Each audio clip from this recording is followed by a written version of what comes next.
Hey everyone, in this video we're going to look at how you can implement gravity and jumping in the Pokemon game that we're making.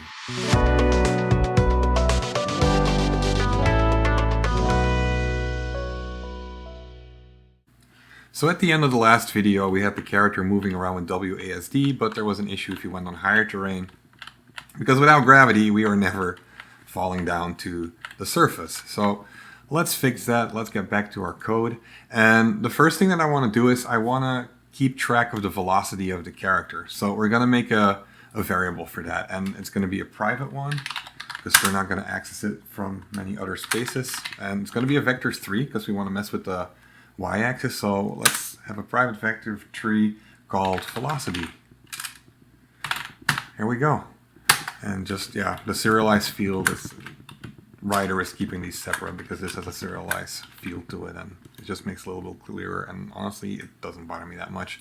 But anyways, so yeah, with that in mind we can now put some math in, or some physics in really, for that velocity. So our velocity, not the x-axis, the y-axis, is going to be equal to pretty much, well, the formula for it will be gravity times time. So we're going to do gravity times delta. Oh, I always keep writing delta, but it's actually time dot delta time. There we go.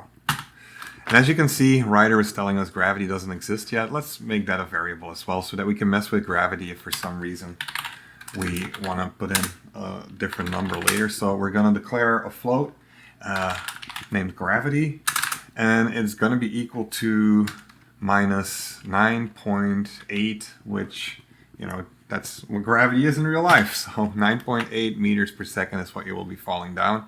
And since meters, Unity is using, we're using a unit from Unity as a meter, so that will work just fine. So this should work fine for our downward velocity. Let's see what that looks like. So let's add another controller dot move, similar to what we did the last time up here. And this time we are going to add, let's see, velocity times time dot delta time s. Oh, geez, why do I keep doing that? It needs to be a small d. Delta time, similar to what we're doing up here. So, all right, let's see what that does for us. Can convert type double to a float. So whenever you see that error, that means that we have declared a float without putting f at the end, because without the f, this data type is a double, while we are declaring a float here. So we need to put an f here so that Unity knows that the literal that we are declaring here is actually a float, and that the Unity doesn't have to do any conversions. And that's where that error came from. That was what it was telling us. We can't convert that type to that other type, and that's fine. Okay, so now it goes away because we fixed it.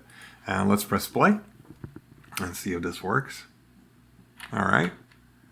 Yeah, and as we're moving around now, we can see how our character is slowly dropping to the floor. So I must have messed up my physics a little bit there, because, yeah, that's not what I wanted to happen. We needed to be a little bit faster than that. So let's see what I did wrong here. And yeah, of course, I'm just setting the velocity to -9, but we want the velocity to increase because a falling object increases in speed. So it needs to be plus equal to gravity. I typed a little bit too quickly. Let's see if that changes our code correctly.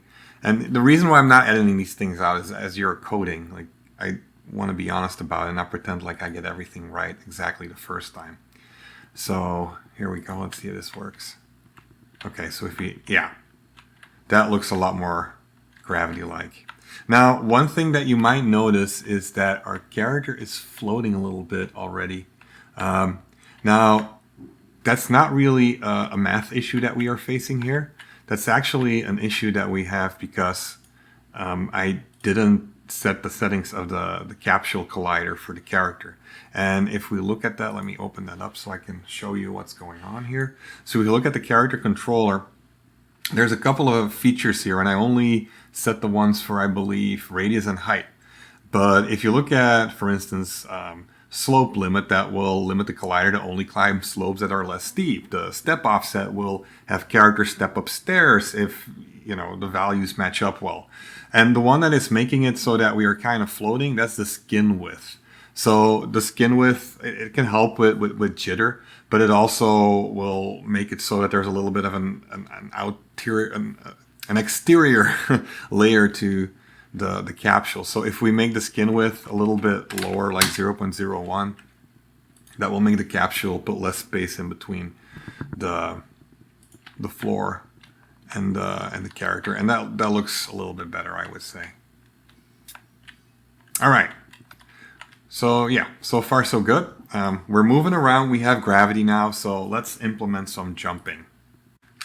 Now, first, before we do that, we probably want to add gravity and jumping up here so it's clear where our code is. Now, as we go along with the project and it gets bigger, we might set up some bookmarks as well. So you could, and if you're using Writer, you can click here for add bookmark or just press F11, and it will add a bookmark here, so it's really easy to find certain parts of your code. If I'm up here and I double click this, it'll just jump there.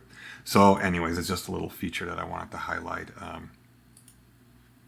Yeah, that just minimizes the bookmarks field, so I actually have to go here and delete the bookmark. You can give the bookmark a name and everything. So, you know, you don't, like, before you had IDEs like this one, you couldn't do that kind of cool stuff, and you had to just use a lot of comments. That's how old I am. Now you just set a bookmark. So anyways, gravity and jumping. So yeah, all we have to do for jumping is pretty much what we did up here. We just want to set an input and use that to jump. So how about we go with if input, and then instead of doing it how I did it last time, I'm going to look for one. Well, we don't want any key to be down. We want to get when a certain button is down. Now, there's a couple of options here, and pretty much every game engine has similar options like this. So get button will, actually, let me move up so we can see it. So get button will turn true when a button is held down. So the entire time that the button is down, this will flag to true.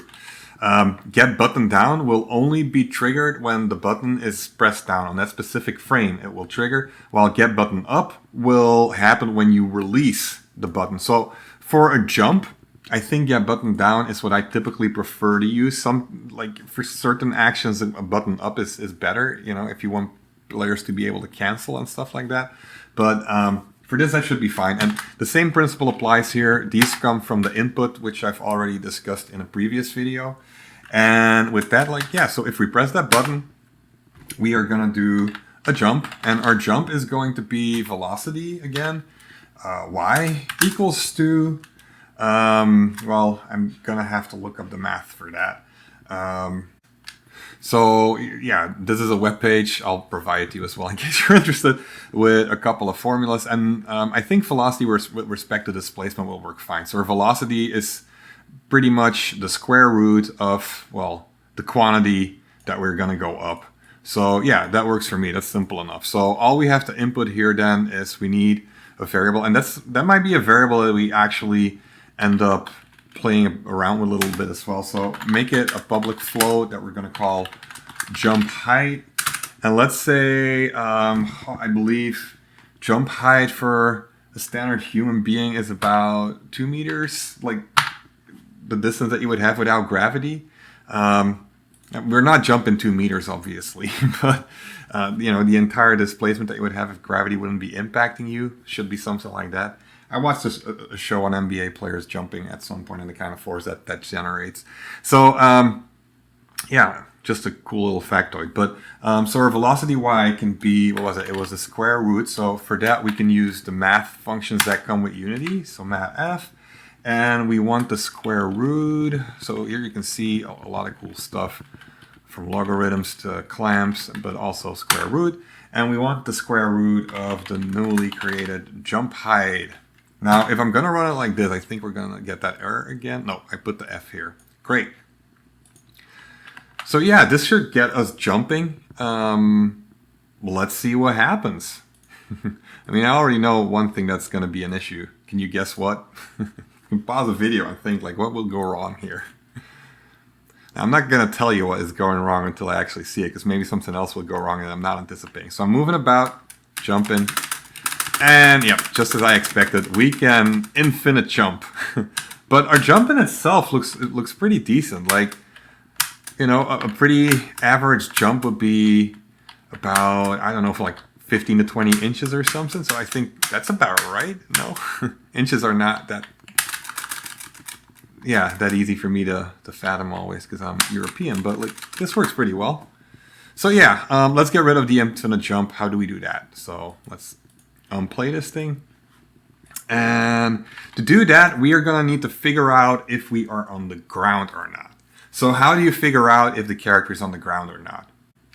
Well, if you said you can do that with a raycast, you know already a lot of these things. But if you didn't, let me explain real quick what a raycast is. So a raycast, well, I'll visualize it. That'll make it easier. But the idea is that we are going to put some code in here that's going to draw a line from the feet of our character downwards. And if that line hits the ground, that's the raycast, we'll know that we're on the ground. Because it's going to be a very small line, a very short line. If the line doesn't hit the ground, we know we're not on the ground. So that's pretty much all we're going to be doing. So let me do it this way.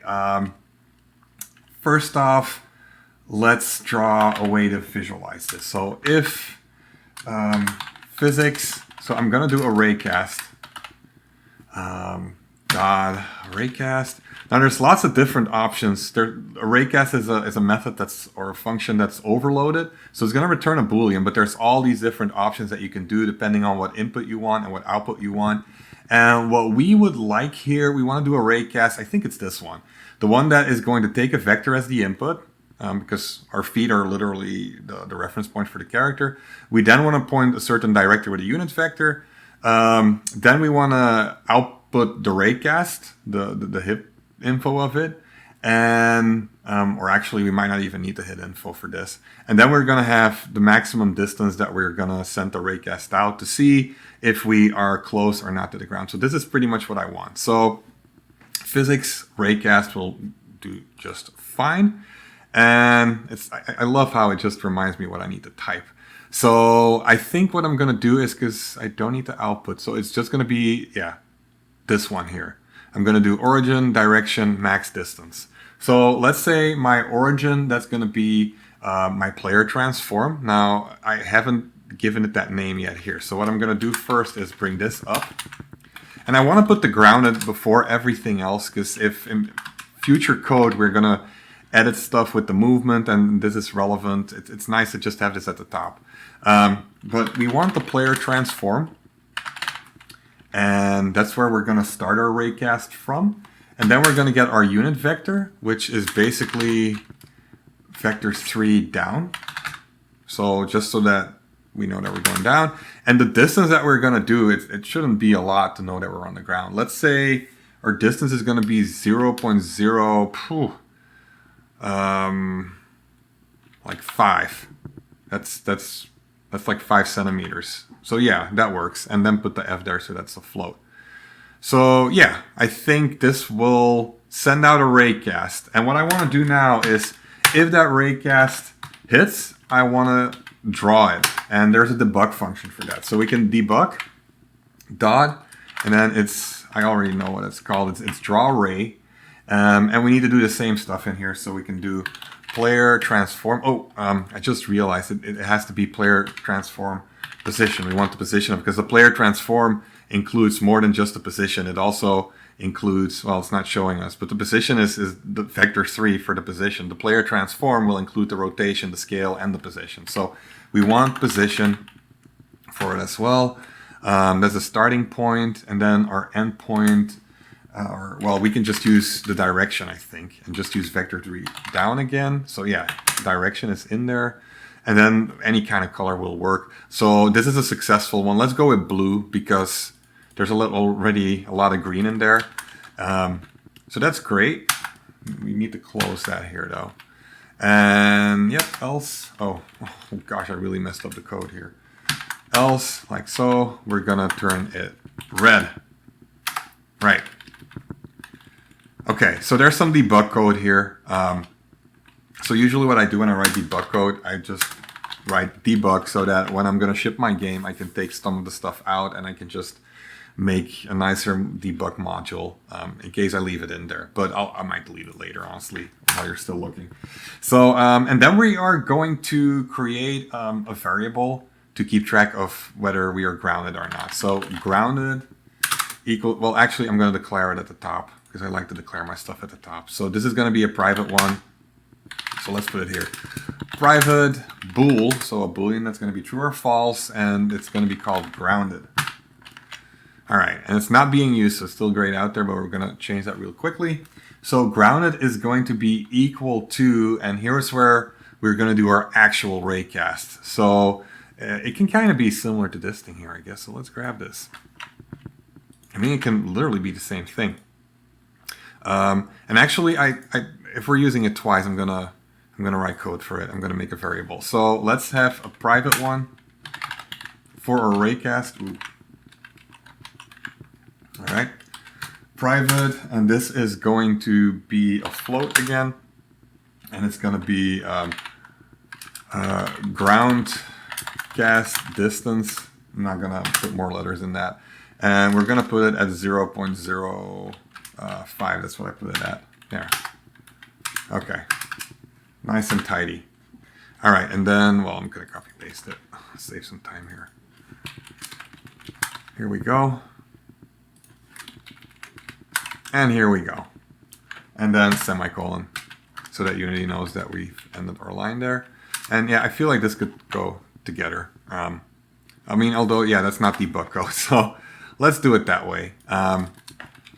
So maybe, I mean, I'm just thinking about cleaning up my code now. I mean, you can just tap the fast forward button a couple of times if you're like, oh, that's never gonna work, because I never, fine, let's do it this way. Okay. And let's clean this up as well. Just put it up here. Visualize raycast. There we go. And like all these comments, I'm just putting them in there. If you'd have a bigger project that ends up being useful, and I like to just indicate whenever I'm debugging somewhere. So yeah, okay, so this is looking good. I'm gonna turn grounded, and I'm changing it up later into a public boolean instead of a private one. So we can see it from the editor. I think it's going to help with visualizing everything a little bit better as well. And then I'm thinking I'm going to make this a little bit bigger so there's a little bit more leeway. So 0.15. It's still really close to the ground for being grounded, honestly. It should work fine.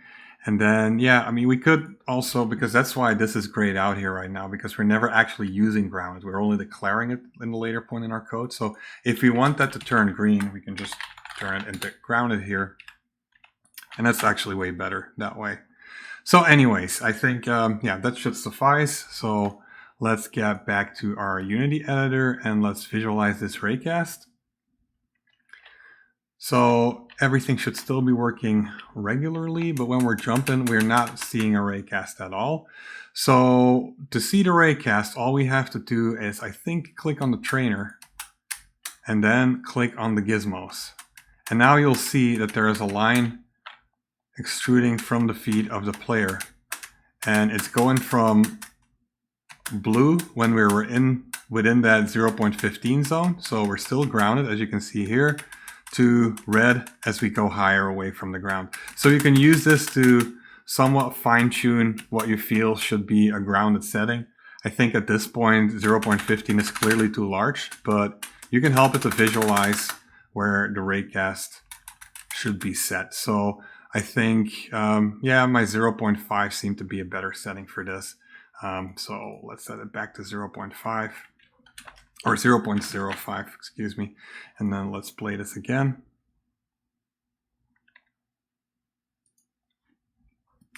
But that helped a lot with the visualization. So, and I think later on we'll see, we might make it bigger. But yeah, so now it's going to be red every time we're from the ground, so that we later in our code we can make sure that we're not going to be double, triple, quadruple jumping all the time. So with that, I don't think I need to keep that public. We can just make it private for now. And yeah, that looks good. So, and with that, all we have left for this video then is to make sure that when we're grounded, we are not jumping up. So let's do NM grounded up here. And that should take care of everything then for us, because so if we are not grounded, whatever happens here, we're never going to add the velocity to our jump. And yeah, velocity will remain at 0, I would say. And then, the velocity is going to still get bigger because gravity is working on it. So it'll just do what it did in our collider. Will keep us on the terrain as we would like it to. So let's see what happens if we press play then. So going in here, moving around, jump, jump, and that disables the double jumping for us, or the triple, or the quadruple. And as you can see, whenever we get off the ground, you can no longer see the blue line. But if we pause, actually, if you want to check if it's still working, you can see how the blue line is right there because we're on the ground now. So yeah, that's pretty much everything for this video. I think we've sorted out the double, triple, quadruple, infinity jump. And I think we're ready now to work a little bit on colliders for the rest of the map and our camera system. Thanks for watching.